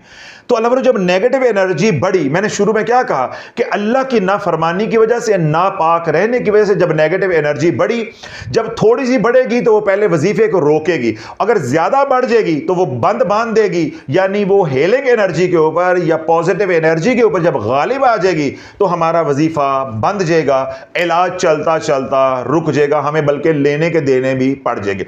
अब तक जो मैंने बातें समझाई हैं उनको मैं समअप कर देता हूं और आखिरी बात साथ जोड़ता हूं। तो अस्सलाम वालेकुम। पहले हैं वज़ाइफ की 4 शराइत। अगर वो पूरी नहीं करोगे, वजीफा 3 महीने तक तो चलेगा, उसके बाद वजीफा नहीं चलना। इन 4 वज़ाइफ 4 शराइत को दौरान इलाज तोड़ोगे तब भी वजीफा रुक जाएगा। उसके बाद मैंने क्या कहा कि जो गुनाह हम करते हैं उन गुनाहों की वजह से वज़ाइफ रुकना शुरू हो जाते हैं, यानी नेगेटिव एनर्जी जनरेट होती है, वो हमें मुतासर करती है और हम पीछे की तरफ आना शुरू हो जाते हैं। फिर अगली बात मैंने कही है नापाकी, चाहे वो मर्द की है चाहे वो औरत की, अख्तियारी नापाकी, ठीक है, अख्तियारी नापाकी। उसके बाद मैंने बात की है मकरू औकात की, मकरू औकात की। इन मकरू औकात में आप अल्लाह के जिक्र में रहें, इंशाल्लाह वजीफा रुकेगा नहीं। अगली बात फिर मैंने कही है बेअख्तियारी नापाकी, औरतों के अयाम। जब उन अयाम के दिनों में खवातीन अल्लाह का जिक्र कसरत के साथ नहीं करेंगी, इस्तगफार नहीं करेंगी, सदका खैरात नहीं करेंगी, जो वो इलाज कर रही हैं वो इलाज रुकना शुरू हो जाएगा, वो इलाज रुकना शुरू हो जाएगा। अगली और आखिरी बात जो मैंने कहा था, उसके बाद मुझे आप इजाजत दें। चांद की रातों का, चांद की रातों का एक खास ताल्लुक है रूहानियत के साथ, अमलियात की दुनिया के साथ। देखें, दुनिया भर के जो आमलीन हैं, पीर हजरात हैं या अल्लाह अल्लाह करने वाले जो लोग हैं, मशाइख हैं, वो जब भी कोई आपको अमल देते हैं तो वो क्या कहते हैं कि नौचांदी जुमेरात को ये शुरू करना, यानी पहली जुमेरात जब आएगी या पहला सोमवार आएगा उस दिन आपने शुरू करना, ये कहते हैं ना। क्यों? जो पहली रातें चांद की होती हैं वो नूरानी रातें होती हैं। कौन सी रातें होती हैं? नूरानी। उन रातों को बरकत वाली रात कहा जाता है। फिर ये बरकत बढ़ते बढ़ते बढ़ते बढ़ते बढ़ते 13, 14, 15 को अपने अरूज पे चली जाती है। यानी चांद का जो नूर है ये बढ़ते बढ़ते 15 तारीख को, यानी रात 15 की जब होती चांद की, तो चांद मुकम्मल होता है। 14वीं का चांद, 15वीं का चांद मुकम्मल तौर पे मुनव्वर होता है। ऐसे ही है, जब हम वजीफा शुरू करेंगे, यकम को, 2 को, 3 को, जो भी तारीख आ रही हमने शुरू कर लिया, तो चांद की रोशनी बढ़ती जाएगी, हमारे वजीफे के अंदर नूरानियत बढ़ती जाएगी, शैतानियत और नहूसत खत्म होती जाएगी। जूं जूं चांद जो है वो ज्यादा मुनव्वर या रोशन होता जाएगा। 15 तारीख के बाद जवाल शुरू हो जाएगा, यानी गुरूब शुरू हो जाएगा, चांद घटता जाएगा, उसकी नूरानियत और रोशनी कम होती जाएगी और शैतानियत बढ़ती जाएगी। जहां अंधेरा होगा वहां जुल्मत होगी, वहां पे शैतानियत होगी। अब 15 तारीख के बाद जो आमाल किए जाते हैं वो होते हैं सिफली। जादूगरों का वक्त शुरू हो जाता है 16 तारीख को। 16 तारीख के बाद जादूगर अमाल करते जाएंगे। जूं जूं 16, 17, 18, 19, 20 जूं जूं वो लेट करेंगे तो उन्हें नफा ज्यादा होगा। अब चांद 15 से घटना शुरू हो गया, 16, 17, 18, 19, 20, 22, 23, 24, 25, 26। 26 पे जाके चांद की रोशनी ना होने के बराबर रह गई। अब ये 26 की रात, 27 की रात और 28 की रात, तवज्जो रखिएगा, ये बड़ी अहम बात है, ये किताबों से मिलने वाली नहीं है। 26 की रात, 27 की रात, 28 की रात, जिस तरह ईमान वालों के लिए शब्बे जुमा है, सिफली अमल करने वालों के लिए ये बरकत की रातें हैं, ये बरकत की रातें। जिस तरह हमें शब्बे जुमा में नफा होता है वो बरकत की रात होती है, ये जो 3 रातें हैं ये नहूसत की रातें होती हैं। वो अपनी जुबान में कहते हैं कि ये बरकत की रातें हैं, हम क्या कहते हैं? ये नहूसत की रातें होती। जिस तरह शब्बे जुमा को रूहानियत और नूरानियत, अल्लाह की रहमत, बरकत, सलामती अरूज पे होती है, जो शब्बे जुमा को जागता है वो कभी बीमार नहीं होता, उस पे जादू नहीं चलता, वो रूहानियत में मकाम पाता है, अल्लाह का कुर्ब पाता है, जो शब जुमा को जागता है या गुस्ल करता है। इसी तरह जो 26, 27, 28 की रातों को सिफली अमल करेगा उसका अमल कामयाब होकर रहेगा। हमारी दुनिया में, यानी रूहानियत की दुनिया में, जो नौचांदी जुमेरात को या शबे सोमवार को जो अमल शुरू करेगा वो अल्लाह के हुक्म से कामयाब हो करेगा। क्यों? ये बरकत वाली रातें हैं, वो नहूसत वाली रातें। जरा तवज्जो रखिएगा, एक हम इस्तिलाह इस्तेमाल करते हैं शब्बे जुमा। शब्बे जुमा, अल्लाह ने हमें तो शब्बे जुमा दे दिया, कदी तुसी अपने पीरां को या मौलवियों को या तबलीग करने वाले को पूछिया शब्बे जुमे पे चलो, शब्बे जुमा पे चलो, शब्बे जुमा पे चलो, तो ये तो हो गया मुसलमानों के लिए। तो अल्लाह ने कुफार मुशरिकीन को कौन सी रातें दी? शम्मा आ गई ने हुण शम्मा आ गई हैं। क्यों? हमारे पास जहालत के अलावा कुछ है ही नहीं है। नौजवान नस्ल को कुछ बताने के लिए है ही नहीं। हमारे पास है ही सिर्फ ये है कि वो काफर, वो देवबंदी, वो वाबी, तो वो जनती, तो वो जानवी। अल्लाह वालों, ये जो शब्बे जुमा है, हर मुस्बत चीज का एक नकल भी अल्लाह ने तैयार किया है। जब तक आप नकल को नहीं पहचानोगे, आपको असल की पहचान कैसे होगी? आपको ये मैंने मोबाइल दे दिया, ये असल है, आपको क्या पता ये असल है? अल्लाह बोलो, असल की पहचान के लिए नकल का होना जरूरी है। और अल्लाह की तौहीद को पहचानने के लिए या अल्लाह के वहदहू ला शरीक की गवाही देने के लिए अल्लाह का कोई शरीक होना जरूरी है। यानी 2 नंबर खुदा होना, माबूद होना जरूरी है, तो तभी 1 नंबर की पहचान होगी ना। इसी तरह किसी भी चीज का असल हमने पहचानना है, यानी हमने देखना है ये 1 नंबर है, 2 नंबर है, तो 2 नंबर का होना जरूरी है। क्योंकि पहले हम 2 नंबर को पहचानेंगे तो हमें पता चलेगा कि ये 2 नंबर है और ये 1 नंबर है। जब 1 नंबर को देख लेंगे तो हम कहेंगे नहीं, वाकई वो भाई वो 2 नंबर है। तो जब आपने देखा ही 1 नंबर है, आपको 2 का पता ही नहीं, तो आपको क्या पता जो आपके हाथ में वो 1 है भी या नहीं है। शब्बे जुमा जिस तरह मुबारक रातें हैं, बाबरकत रातें हैं, सलामती वाली रातें हैं, रहमत वाली रातें हैं, अल्लाह ने ईमान वालों के लिए बनाई हैं, इसी तरह अल्लाह ने तारीक रातें, जिनको बदी की रातें कहा जाता है, जिनको अमावस की रातें कहा जाता है। क्या कहा जाता है? अमावस की रातें। हालांकि अमावस की रातों का कंसेप्ट और है, वो भी आज राज खोल देता हूं। ये जो आखिरी 4 रातें होती हैं, 26 की हो जाए, 27 की हो जाए, 28 की हो जाए और 29 की रात, ये कितनी हो गई? 4। ये 4 रातें बदी की रातें कहलवाती हैं। नहीं नहीं नहीं नहीं समझ रहे, कान चुंगली मारो, काफी देर हो गई, अखा भी मार लवो है, ए धुनी ते हाथ भी फेर लवो, तो सुन सुन के अफारा होंगे शाफी दी गल्लां। ये हर महीने में 4 जुमेरातें आती हैं, किसी में हो 5 आज, ऐसे ही होता है ना। 4 जुमेरातें आई तो शबे जुमा कितने हो गए? 4। अब 4 के साथ उल्ट भी आएगा, कहना ये चाह रहा हूं, अगर मुस्बत आएगा तो उल्ट भी आएगा। 4 अगर खैर की रातें आएंगी, शबे जुमा क्या है? खैर की रातें। 4 जब खैर की रातें आएंगी तो 4 शर की रातें भी आएंगी। उन शर की रातों को अमलियात की जुबान में बदी की रातें कहा जाता है। ये जो खैर की रातें हैं, इनमें नूरी अमाल किए जाते हैं। ये जो बदी की रातें 4 हैं, इनमें सिफली अमाल यानी जादू किया जाता है। समझ आ गया? अब ऊपर चलो, आगे चलो।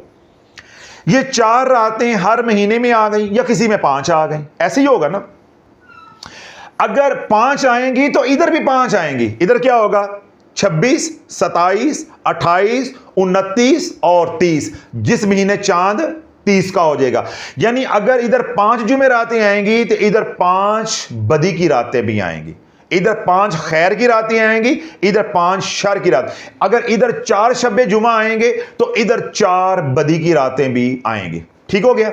आगे, साल में 1 रात आती है शब्बे बारात की। नहीं जाग रहे, नहीं जाग रहे, शब्बे बारात की। रब क्या फरमाता है? इन्ना अंज़लनाहु फी लैलतिल क़द्र वमा अदराका मा लैलतुल क़द्र लैलतुल क़द्र खैरुम मिन अल्फि शहर तनज़्ज़लुल मलाइकतु वर्रूहु फ़ीहा बिइज़्नि रब्बिहिम मिन कुल्लि अमरिन सलाम हिया हत्ता मतलइल फ़ज्र। शब्बे कदर, तुम्हें क्या मालूम शब्बे कदर क्या है? शब्बे कदर 1000 महीनों से अफजल है। क्या होता है? रूह अमीन फरिश्तों की जमातों के साथ जमीन पे उतरते हैं, सुबह तक सलामती ही सलामती है, सलामती ही सलामती है। अब ये किन के लिए हो गया? ईमान वालों के लिए। इसका उल्ट किसी ने नहीं बताना था। सूरे कदर पढ़ ली, शबे बारात मना ली, पटाखे चला लिए, इबादतें कर ली, इसका उल्ट नहीं होना था। कभी पूछा मौलवी से कि मौलाना साहब शाफी कहता है कि शब्बे जुमा है तो बदी दी रातां भी हैगियां ने, शब्बे जुमा के अमाल बताते हो तो बदी की रातों के अमाल क्यों नहीं बताते? फिर वो मौलवी होया, वो बेचारा की दसेगा।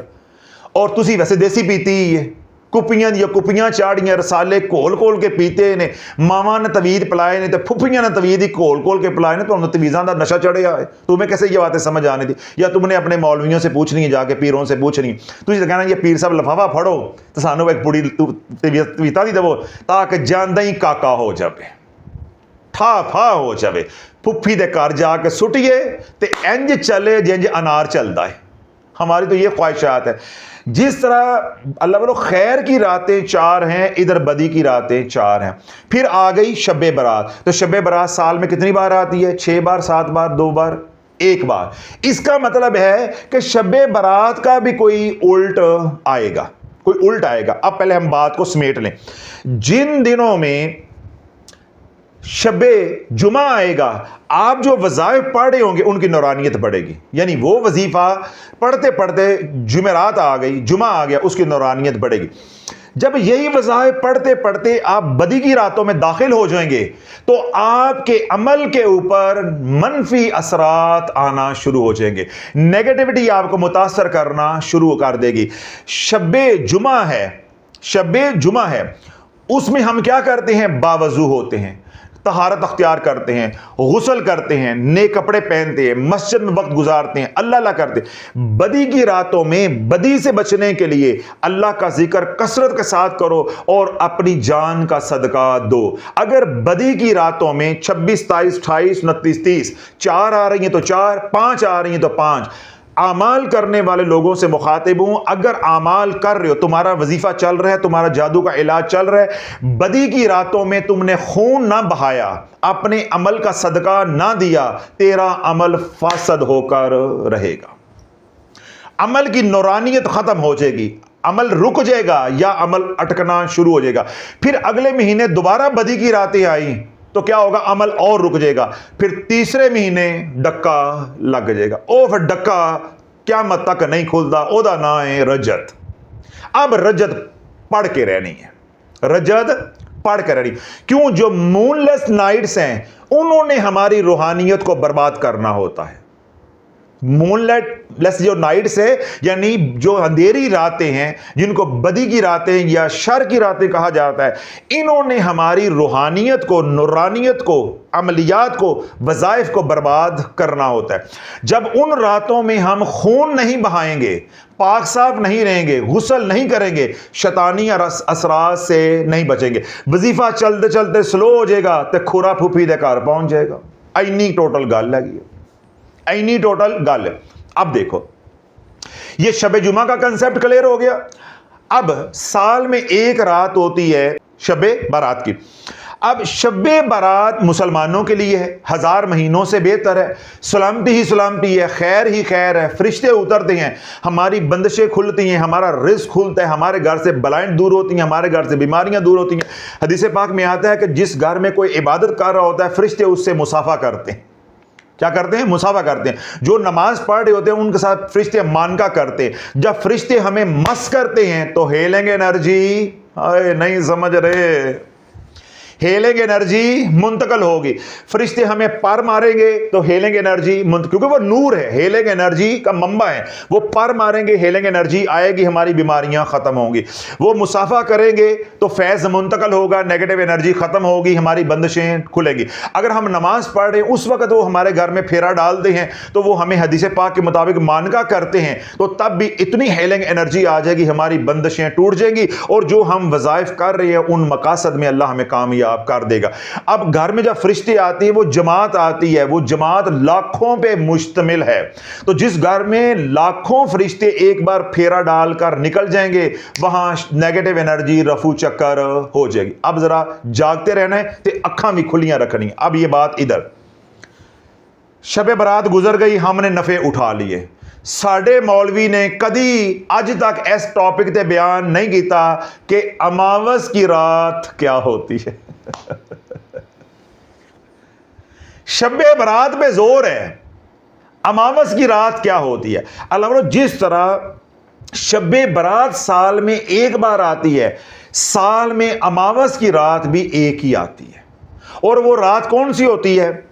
वो रात होती है मूनलेस नाइट्स, बदी की रात। और वो उस दिन चांद होता है 30 का, चांद होता है 30 का, और वो दरमियानी शब होती है सोमवार और मंगल की। दिन सोमवार का होता है, दिन सोमवार का होता है, रात मंगल की होती है, और तारीख होती है चांद की 30, चांद की 30 तारीख। वो रात अमावस की रात कहलवाती। ये वो रात है जिस रात को जादूगर बल्ली देते हैं। ये वो रात है जिस रात को बल्ली दी जाती। जिस तरह ईद उल ज़ुहा पे हम कुर्बानी देते हैं अल्लाह की रजा को पाने के लिए, शयातीन की रजा को पाने के लिए, उनसे काम निकलवाने के लिए, उनको खुश करने के लिए, जादूगर अमावस की रात जो सोमवार और मंगल की दरमियानी रात है, उस दिन मासूम बच्चों की बल्ली दी जाती है, बच्चों को कत्ल किया जाता है, शैतान अबलीस के नाम पे उनको ज़बह किया जाता है, या मुर्दों के साथ कब्रों में जाकर जिना किया जाता है। वो मुर्दा जिसको दफनाए अभी 2-4 दिन हुए या फ्रेश दफनाया हो, ख़ास तौर पर वो अगर औरत हो तो उसके साथ बदकार, इस तरह नाबालग या नौजवान हो तो उसके साथ बदफेली का की जाती है और अमलियात को परवान चढ़ाया जाता है, यानी कामयाबी से हमकनार किया जाता है। तो शब्बे बरात के बरअक्स अमावस की रात आती है। जिस तरह शब्बे बरात साल में एक बार आती है, अमावस की रात भी एक बार आती है। कितने लोग हैं जिन्होंने शब्बे बरात को एक रात इबादत की, अल्लाह से फैसले करवा लिए। जरा तवज्जो रखिएगा, एक रात इबादत की, नवाफल पढ़े, दुरूद पाक पढ़ा, कुरान की तिलावत की, गिड़गिड़ा के अल्लाह से मांगे। कितने लोग हैं, हर घर के अंदर एक आध बंदा होता है, वो कहता है मैंने शब्बे बरात को फलां दुआ की, मेरी दुआ कबूल हो, यानी एक रात का अमल। अल्लाह बोलो इसी तरह जो अमावस की रात है नकद का सौदा है, नकद का। इब्लीस उस दिन नवाज रहा होता है अपनी ज़ुर्रियत को, चाहे वो इंसानों में से हैं चाहे वो जिन्नात। तो जब अमावस की रात आई और आपका वजीफा चल रहा था, आपका अमल चल रहा था, और आपका पीर अंधा था, उसको अता पता नहीं था, उसको शरायत का इल्म नहीं था, उसने सिर्फ चांद ग्रहण की वीडियो बनाकर व्यूज हासिल किए थे कि चांद ग्रहण को ये करना है, ये करना है, वो नहीं करना जो मेरे नबी ने बताया है, वो नहीं करना जो मेरे नबी ने करके दिखाया है, मेरे बताए वजीफे करने। वो चांद ग्रहण का, सूरज ग्रहण का चूरन तो बेचते रहे, लेकिन उन्हें यह मालूम नहीं था कि जब अमाल की दुनिया में आप चल रहे हैं, बदी की रातें आ गई तो क्या एहतियातें करनी है, अमावस की रात आ गई तो क्या एहतियात करनी। अगर अमावस की रात का रूहानियत के तालिब इल्म को या अमलियात के तालिब इल्म को इल्म नहीं है तो अल्लाह वालों उससे बड़ा कोई जाहिल नहीं है। या जो पीर है उसको इस बात का इल्म नहीं है तो उससे बड़ा कोई जाहिल नहीं है, उससे बड़ा कोई जालिम नहीं है। वो आपको वहां ले जाकर मरवाएगा कि पानी भी नहीं मिलेगा, वापसी का रास्ता मिलना तो बड़ी दूर की बात। तो जो ही अमावस की रात आ गई, आपका अमल चलते चलते एक लम्हे के अंदर शयातीन बांध के या फासद करके और मारेंगे, आप फारग। जिस तरह शब्बे बरात में आपने एक पल में अल्लाह से फैसले करवा लिए, औलाद लेने वालों ने औलाद ले ली, सेहत लेने वालों ने सेहत ले ली, जो आपकी ख्वाहिशात थी आपने पूरी करवा ली, कोई कर्जे तरह दबा हुआ था उसने कर्जे उतरवा लिए। इसी तरह बदी की रात जो अमावस की वो सबसे बड़ी रात है। उस रात जो सिफली अमाल करने वाले हैं वो इब्लीस से एक पल में फैसले करवाते हैं, हां या ना। उस दिन उस रात रियासतें नहीं होती, लंबे लंबे वजीफे नहीं होते, ठाफा प्रोग्राम है। जिस तरह हमारे यहां शब्बे बरात को ठाफा प्रोग्राम है ना, इसी तरह उधर भी फौरन फैसले। तो जब अमावस की रात आती है तो जादू का असर बढ़ जाता है। जब बदी की रातें आती, मूनलेस नाइट्स आती हैं तो जादू का असर बढ़ जाता है। इसी तरह जब मकरू औकात रोजाना आते हैं तो जादू का असर बढ़ जाता है। जब खवातीन के अयाम आते हैं तो जादू का असर बढ़ जाता है। इस तरह मर्द और औरतें अख्तियारी तौर पर वो नापाक होते हैं तो जादू का असर बढ़ जाता है। इसी तरह जब हम जानबूझ के अल्लाह की नाफरमानी करते हैं या लाशौरी तौर पर हमारे से गुनाह हो जाता है तो जादू का असर बढ़ जाता है। इस तरह किसी की नजरे बद आई तो जादू का असर बढ़ जाएगा, किसी ने हसरत का वार किया तो जादू का असर बढ़ जाएगा। इस तरह हमने अमाल के अंदर छुट्टियां की, कभी सुबह किया कभी शाम को किया, जादू का असर बढ़ जाता है। जो 4 शराइत मैंने पहले बताई हैं, अगर उनमें कोई एक भी तोड़ी तो जादू का असर बढ़ जाता है। इन तमाम फैक्टर्स में कोई एक फैक्टर भी एक्टिवेट हो गया, मुतहरक हो गया, टंगे नहीं टंगे जाओगे। तो आज मैंने पूरी साइंस आपको समझा दी है कि अमलियात की दुनिया में वज़ाइफ कैसे काम करते हैं। जब आपको यह सारा फलसफा ही समझ नहीं होगा, आपको पता ही कुछ नहीं है कि किन दिनों में मैंने क्या एहतियात करनी है और मेरा अमल किन किन अवामल की वजह से मुतासर हो रहा है, तो आप फूफी की जान छोड़ने वाले नहीं हैं। आपने हर बार यही कहना कि जादू दोबारा हो गया। मैं कसमें कुरान भी दूं, आपने कहना नहीं जादू पीर साहब दोबारा हो गया, पीर साहब जादू दोबारा हो गया। तो मैंने आपको दलील दी है कि आप अपने इलाज के लिए खुशी से मेरे पास नहीं आते, तो जो पैसे दे के तुम्हें बर्बाद करवा रहा है वो खुशी से जा जाके देगा। वो एक बार देगा, 2 बार देगा, 3 बार देगा। तुम इंसान हो, तुम थक गए हो, अपने लिए थक गए हो, अपने बच्चों के लिए थक गए हो, तो वो तुम्हारे लिए नहीं थकेगा। दूसरी दलील मैंने क्या दी कि वो एक बार नाहक जुल्म करेगा, 2 बार करेगा, 3 बार करेगा, अल्लाह चीर के रख देगा। और तुम क्या कह रहे हो, साड़ी खाला जी पिछले 20 सालों से साडे जादू करन दई है, साड़ी फुफी जी ये 15 सालों तो साड़ी जान नहीं पछड़ दी है। अब हर काम फुफी पे डाले जा रहे हो, हर काम फुफी पे डाले जा रहे हो। और शाफी ने आपको लॉजिकली सारी बातें समझा दी हैं, बेनकाब करके रख दिया है। हुण भी किसी को शर्म ना आवे तो फिर शाफी दे वस दी गल नहीं हैगी। अल्लाह बोलो अपनी इसलाह करो, अपना ईमान मजबूत रखो, गज वज के जियो, थोड़े दिन जियो, शेर बन के जियो, जो अपनी गलतियां उनको ख़त्म करो, इंशाअल्लाह अज़ीज़ फिर आपका अमल चलेगा नहीं, आपका अमल दौड़ेगा। मैंने तमाम अवामिल, तमाम फैक्टर्स को हाईलाइट कर दिया है, एनलिस्ट कर दिया है, आपके सामने एक फहरिस्त बना के दोबारा भी समराइज कर दिया है कि इनको याद कर लो कि ये अवामिल हैं जो वेव बनाते हैं, लहर बनाते हैं। कभी हमारा अमल यूं चलता है फिर नीचे आ जाता है, फिर यूं चलता है फिर नीचे आ जाता है। जब हमारा अमल मुतासर हो रहा हो, चाहे बदी की रातें हों, चाहे अमावस की रात हो, चाहे जवाल के वक्त हो, चाहे नपाकी हो, चाहे किसी गुनाह की वजह से हमारा अमल मुतासर हो गया, तो शाफी ने उम्मत को बताया उन दिनों में 3 काम करने, कसरत से इस्तगफार, सलातो तौबा और खून बहाना है। अमल नहीं बदलना, अमल नहीं बदलना और ना ही अब्बा बदलना है, यानी पीर भी नहीं बदलना। हमारा जोर ये अब्बा बदलने पे है या अमल बदलने पे है। ऐसे बदबख्त हम हो गए हैं। पीर बदलो, मुआलिज बदलो, पीर बदलो, अब्बा बदलो, आमिल बदलो और वजीफा बदलो। भाई वजीफा नहीं बदलना, मुआलिज नहीं बदलना, मुआलिज भी ठीक है, अमल भी ठीक है। जो मुहर्रकात हैं उधर देखो कि अवामल क्या है, ये वजीफा क्यों मुतासर हो रहा है। अगर वो बात मालूम हो जाती तो मैंने बताया कि 3 काम करने, वजीफा वही चलेगा, कसरत से इस्तगफार करना है, सलातो तौबा के नवाफल पढ़ने हैं और खून बहाना यानी अपनी जान का सदका देना है। दुख इस बात का होता है कि हम इस दुनिया में उतर आए हैं लेकिन हमें अल्फों बेको को नहीं आती। ना कोई बताने वाला है, ना कोई समझाने वाला है, ना कोई रास्ता दिखाने वाला है। और आज जिनको शाफी रास्ता दिखाता है, शाफी के साथ चलने को राजी नहीं है। क्या हमसे आके मांगते हैं, हजरत साहब जो करना है आपने करना है, तवीज़ दो। हालांकि इन्हें पता भी है, जो बयाना सुनकर आते हैं कि शाफी को तवीज़ मंगया तो शाफी फिर कपड़ियां तो बगैर भेजेगा तो बड़ी बुरी होएगी। इसके बावजूद भी उनकी तलब क्या होती है कि हमें कोई तवीज़ मिल जाए, कोई शाफी के पास जाए, कोई छू मंतर मिल जाए। बस हजरत साहब मैं तुहाडे को दुआ लैन आया, तो मैं इत्थे पै के किहड़ियां बददुआवां करन दिया वां, जो तू दुआ लैन आ गया है। तेरे लिए तो तेरा नबी दुआएं कर रहा है, तो तेरे हक में तो तेरी नबी की दुआएं कबूल नहीं हो रही। क्यों तूने नबी के साथ बेवफाई की हुई है।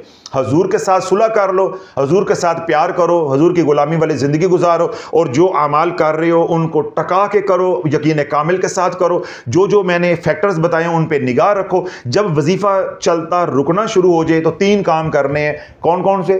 कि आपने कसरत से इस्तगफार करना है, सलातो तौबा का एहतमाम करना है और खून बहाना। इंशाल्लाह वही अमल चलेगा।